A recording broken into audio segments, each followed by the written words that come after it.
where we were going to head. We were going to be done with the federal government, and not because it wasn't a good business to be in, just because it was something at the time that I really didn't know much about.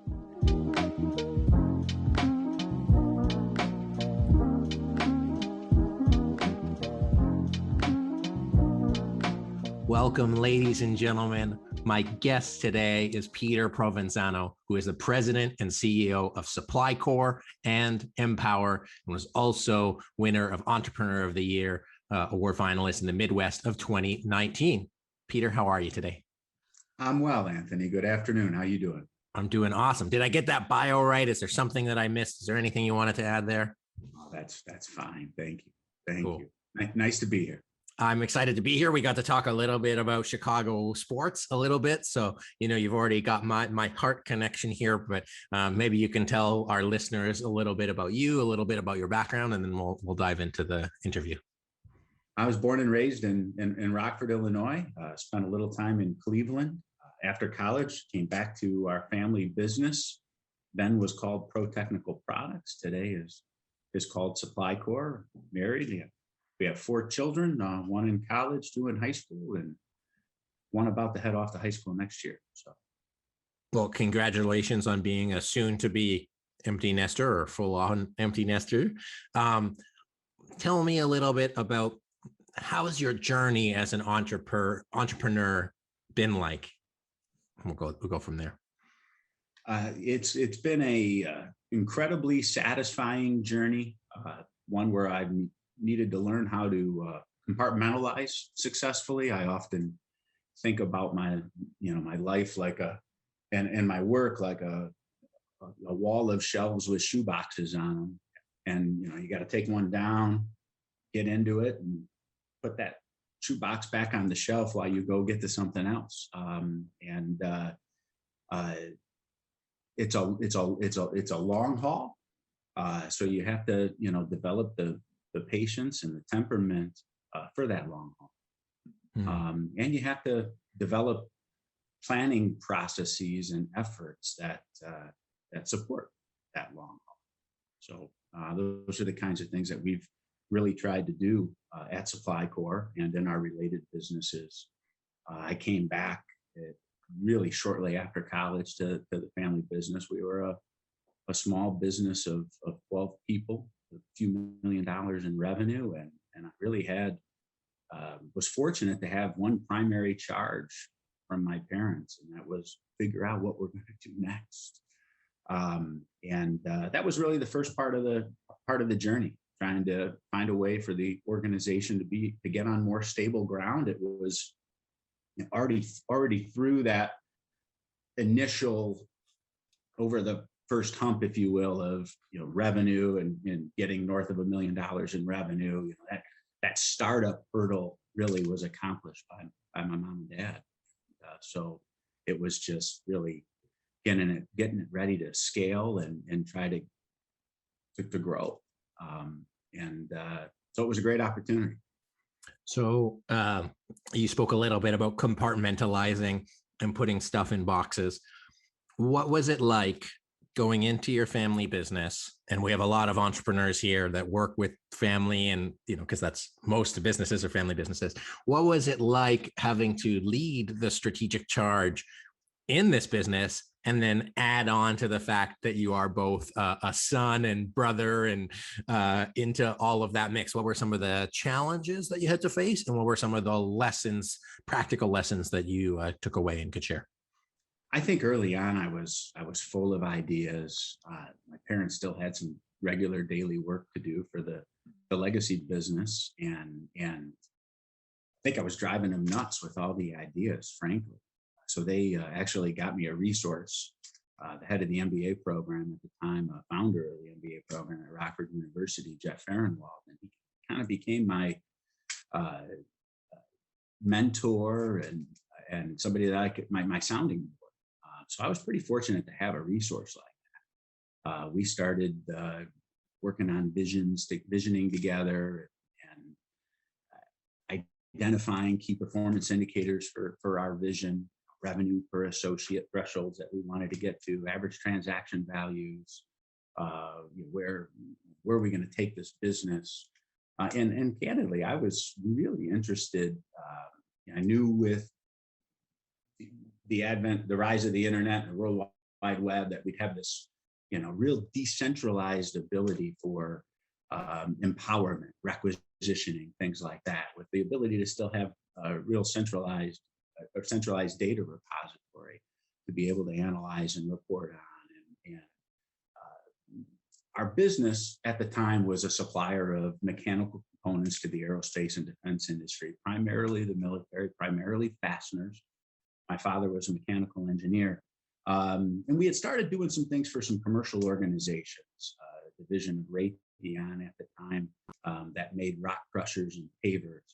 And so we had gone from a supplier of fasteners into, at the Case Corporation, another example of a company we worked with. We'd gone from a supplier of fasteners to a supplier of aftermarket components for certain industries, and in some cases, a supplier of production components.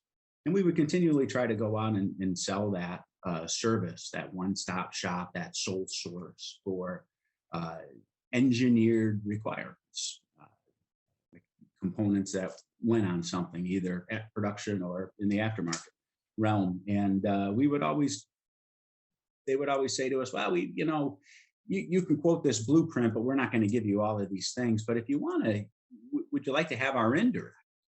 What's the indirect? Well, the indirect spend is something that burdens the purchasing department, and takes a lot of time away from the important stuff that we need to buy. So we were introduced commercially to this notion of integrated supply, and it leveraged those things that I had learned about the internet, and it started envisioning in terms of how procurement could take place, and that's where we were going to head. We were going to be done with the federal government, and not because it wasn't a good business to be in, just because it was something at the time that I really didn't know much about. And this is where my head was at. Then I went to a conference, a defense conference, where they were sort of announcing their future plans. The DoD had done a great job, the U.S. Department of Defense had done a great job in the 1980s of creating a lot of competition. There were some spare parts procurement scandals, overcharging kinds of things, Greek tragedies that unfolded in front of Congress sometimes. And they created a ton of competition, and my parents were really the beneficiary of that. The federal government established a bunch of procurement technical assistance centers all over the nation, and had taught a lot of small businesses how to work with them. Well, in the 90s, they decided that they had too many suppliers, and they began a supplier consolidation program, which is very similar to integrated supply on the commercial side. So I went to this conference totally prepared to hear what they were going to share, not knowing share. But as I received the information, I came home and I said, we got to do this. We have to go after these contracts, these MRO prime vendor contracts, to support the military bases throughout the world. They were structured regionally, and we decided to go after the north central region of the United States because it wasn't too much for us to take on. The bases are more aligned on the coasts, and that's certainly not that it's not a big deal in the Midwest, but we knew we were this little 12-person company. We didn't want to bite off more than we could chew. So we retooled. I helped, basically my father and I wrote that first proposal. It was my first. He'd done a number of smaller ones. It was certainly his biggest and my first, and we won. It was a 5-year, $59 million annual estimated value. Never did that. Never really came close to doing that number, those kinds of numbers, but it did do okay. And that led to additional opportunities to support the military bases in Japan under the same contract. So that was 1998 when we got our first award, and we had to scale up for that. And I remember calling Jeff. The Japan solicitation had dropped, and I remember calling Jeff Barenwald, and who's incidentally now our Vice President of Strategy Realization. So we're still together after all these years. And I said, I don't think we're going to go after this Japan solicitation. I think we're going to be too busy with the North Central region. And he said, you'll probably have that pretty well implemented by the time the other one awards. You should go after it. We did, and we won. And that turned out to be a really big contract for us. It had an estimated value of about 30-something million a year, and it actually did do that. So we were on our way. Won a few more along the way, and ended up on the Inc. 500 5 times in a row in the early 2000s, 2000 through 2004. It was just like holding onto the wing of an airplane. So I'll just jump in there. So it sounds like, because originally I was like, hey, what was it like running a family business? And it sounds like, taking that process is, you had your folks here and you were in a good position where they trusted you to the point where you're like, hey, take this and run with it. You had great mentorship, but it sounded like you had the sort of openness to bring the new method of buying. So looking at your current supply channels and saying, hey, we can take this to the next level. And the idea of being innovative, the idea of matching an opportunity and doing something different from a sales perspective, especially the government procurement, was really like a game changer for you, which led to that crazy growth. But it all started with hey, a willingness to both understand the core parts of the business and then also being able to take advantage of leveraging changing forces in the market. Is that a fair sort of assumption? Absolutely. So let me take that idea, because I love it. And I think it's important that for businesses to be successful in 2021 and beyond, looking at new ways to do business. So I saw from your bio, you do a lot of work in the community, you give back to communities a lot. What impact? Absolutely. Yeah. So what are some of the things that, we have new ambitious entrepreneurs, they're looking for ways. If you were in that mentorship seat, what would you want them to know in order to be able to bring that next level of success for their companies? Yeah, I think one of the things I learned early was that older people want to help. So as a young business person, as a young entrepreneur, I got a ton of value from a lot of folks that were older than me, because I was new to everything. I could pick up a book. I read Beyond Business Process Reengineering towards the Hellenic Enterprise, that first year, and I don't know if it's a widely read book, but that was a pretty transformational thing for me. But more the engagement with folks that had been around for a while, that had the wisdom, had those practical smarts that only come with time on earth. And they want to share. And as we get older now, I still feel like that 20-something kid back then that I was then. And now I'm a little much closer to 50 than anything else. But, so it's getting closer to, those times where we've got to be mindful as we age, that we have that same obligation. So it's interesting. So if you're a younger entrepreneur, take advantage of the people who've got a little bit more, I don't know, what is it? There's the gray in the chin. I don't think that's an expression, but you know what I mean? Older people. Absolutely. Yeah. What if the flip side is reversed? Let's say you are an older business owner. There's a lot of people 60, 65, nearing that retirement stage, looking at bringing somebody like a younger family member into the business. What are some lessons, or what is advice you would give to them? But what is some maybe lessons to avoid, to say, okay, don't do this to your kids because they'll hate you for 15 years later or something like that? Well, family business dynamics business dynamics alone are challenging, and family business dynamics certainly raise the stakes. I think bringing in external resources,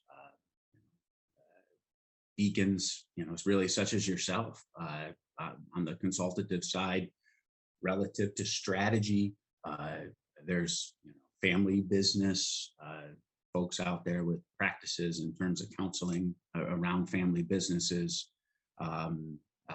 Join a peer group if there's or be part of a Vistage or CEO project, things like that. Engage with Family business centers at universities would be another opportunity. A lot of universities have family business centers. So there's a ton of resources out there around family business.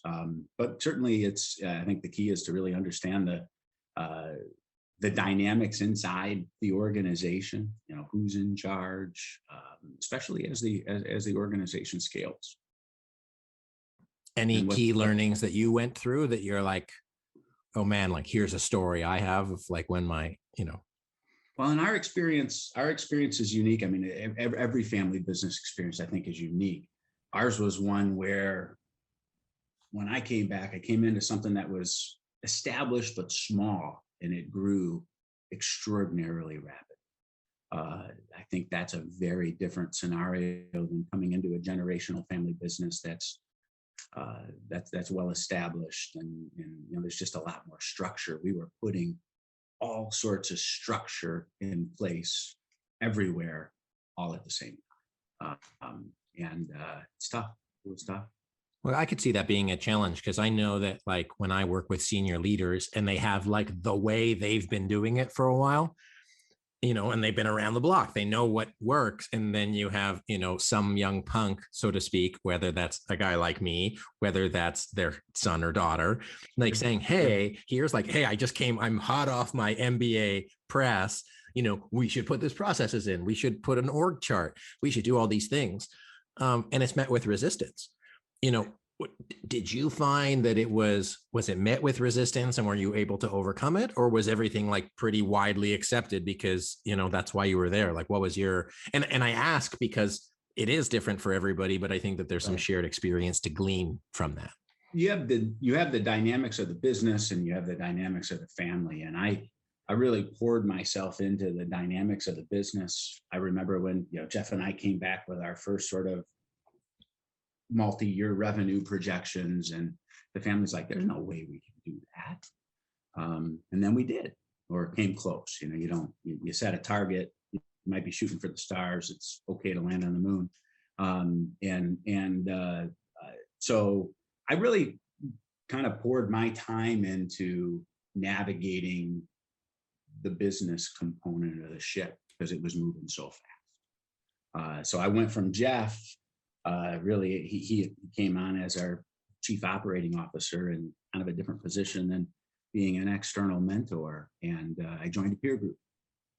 And that really became, I was now sitting at a table on a quarterly basis around a table with CEOs of similarly sized businesses, 50 million to a few hundred million, and going to boot camp every quarter.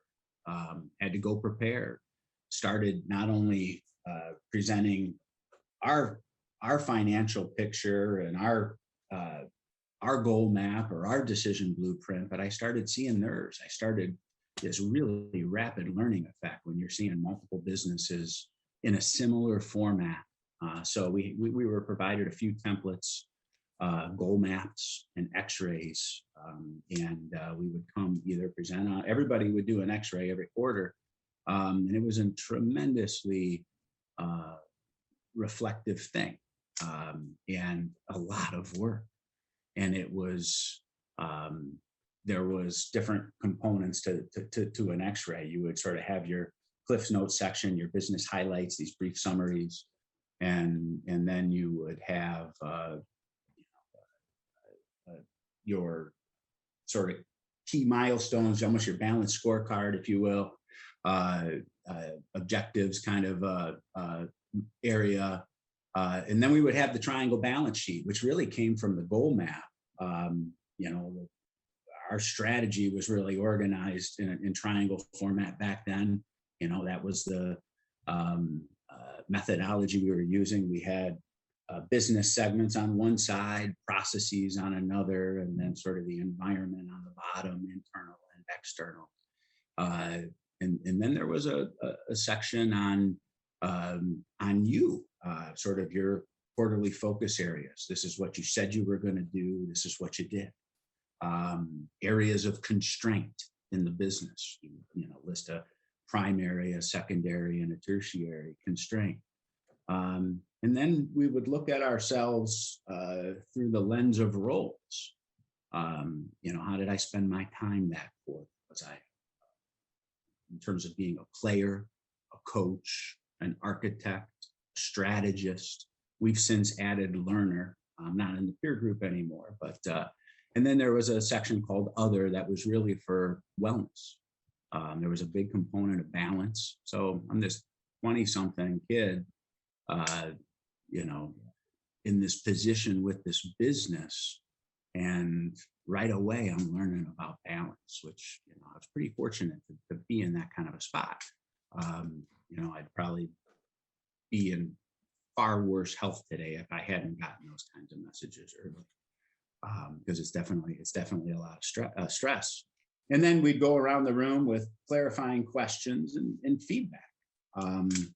Later on in a session, you might provide a decision blueprint, or you might update a goal map. And I would work really hard on this for several weeks before I got to the peer group meetings, and I would tax the team. And I saw this tremendous correlation between the goal map and the X-ray for sure, and all this work that the organization was already doing.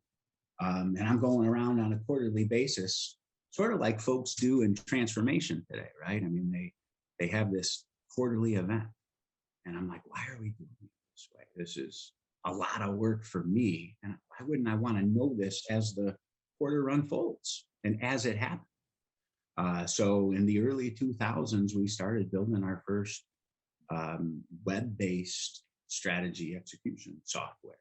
And I was the only one in the peer group that used it for forever, and never really got any other takers back then. And since then, obviously, strategy execution software has become a thing. We always had a vision of doing it, not just for ourselves, but for others. And it took a long time to get there. That's what MPOWR is today.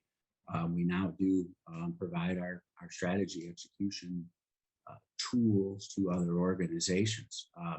But it wouldn't have ever probably happened had I not been in that peer group and had been provided those kinds of resources.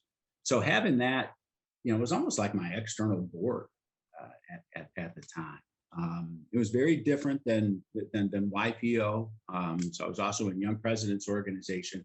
I had that support infrastructure as well.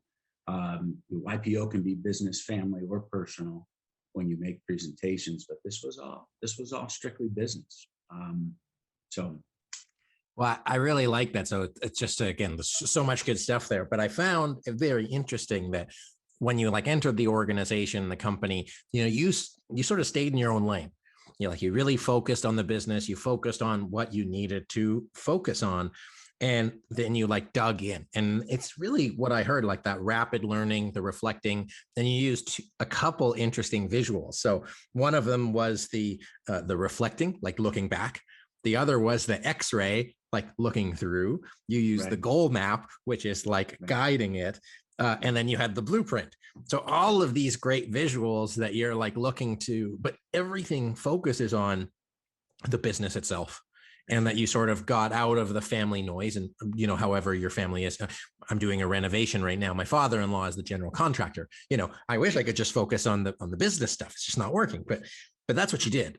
And then you were able to, again, leverage that strength of having mentorship, having that peer group, and just from my perspective, you might not have even noticed how much progress you are making quarter by quarter, because you sort of just say oh yeah, I did these things.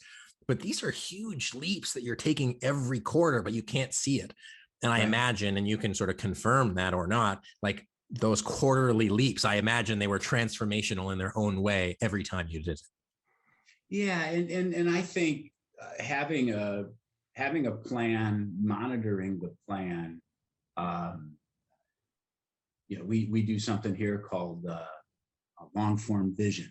I wasn't familiar, candidly, with vivid vision until I listened to your presentation, and but it's very similar to that. Just kind of, there's no original ideas ever, so I wasn't surprised to see something like that out there.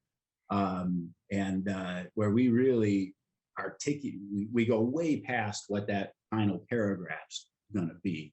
And we sort of marry that with a long form math model. So if this is all the destinations in the vision, how's the math shake out to get there? If we say we're going to win this much business a year, how many solicitations do we have to win at an average dollar value of this? How many do we have to bid if we're only going to win maybe 30% of, how many do we think we're going to win? So we built out this long form math model that certainly, so the long form vision and the long form math model get embedded at various levels in the strategic plan. They don't end up in the vision statement. They don't all end up in the global KPIs. Go ahead. Is this all do you have that all embedded within the MPOWR model? The math, the long form vision would just be something you would do on the front side of input for sure. So that's not embedded in, but you can put the long form vision in and then cut and edit it out into the various target states of, say, the strategies or segments or sub-segments for sure. But I guess what my point was really is I found a way, I think our organization in the rough years, the years where we weren't growing, where we'd say we've had this sort of lumpy trajectory where we grow really fast, we plateau, we wonder if we're ever going to grow again, and then we grow fast again. It's happened a couple of different times in our business span of life so far. And the faith that you can have in your plan when there's not much faith to have in the financial statements, because they're not moving like you hoped they would. But you're working your plan, you're breaking it down, you're monitoring the execution, you're making adjustments to it as realities unfold, and it really becomes a form of a compass, really, to take you through times when if you were only looking at the financial statements, you might be a little lost. So I know that we've talked about, and I got a little bit more time here, and I know we could talk for a very long time about strategy and all things execution, but again, another visual of the compass. So, you're somebody who's a very successful business for a long time, and super community, super important to you. You wear two different CEO hats and then probably a couple different hats. I'm going to ask you a question I've never asked anybody else. Sure. Okay. As it relates to leadership, what do the pictures and symbols behind you, like everything on your mantle? And if you're listening on the podcast, you can't see the mantle, so subscribe on YouTube. But what's on your shelf behind you? How does that tie into you as a CEO, your mindset as a CEO, your mindset as a leader? And if there's one thing in particular, feel free to call it out, but there's a lot of cool stuff on there. Over my, over my right shoulder are albums, records. And I think of business. So that's my office is also like my listening room, my music room. But music and business are similar in that, particularly with jam bands and jazz, nothing's set in stone, right? We're improvising together. We're making music together. And we're working off of a sheet of music, but we may have to go off road at some point too. And so I think music's a metaphor. It's also balance, for sure. A lot of work gets done in here, but there's also some leisure as well. There's a lot of books. I used to read a lot more. I find myself listening more, either to podcasts or Audible these days. But there's things from the community, some things relative to the business. My very first business that I was involved with, there's an item up there called wolf straps, and it was during the Rodney King days, and had just sort of an entrepreneurial side story here. And I was one of my college buddies' father was a police officer, and it was around the time of Rodney King, and he had developed this line of soft restraints. And so they were made out of ballistics, nylon, and Velcro and D-ring. So, it wasn't like a hard metal handcuffs. There was there were traveler handcuffs. There were bed restraints.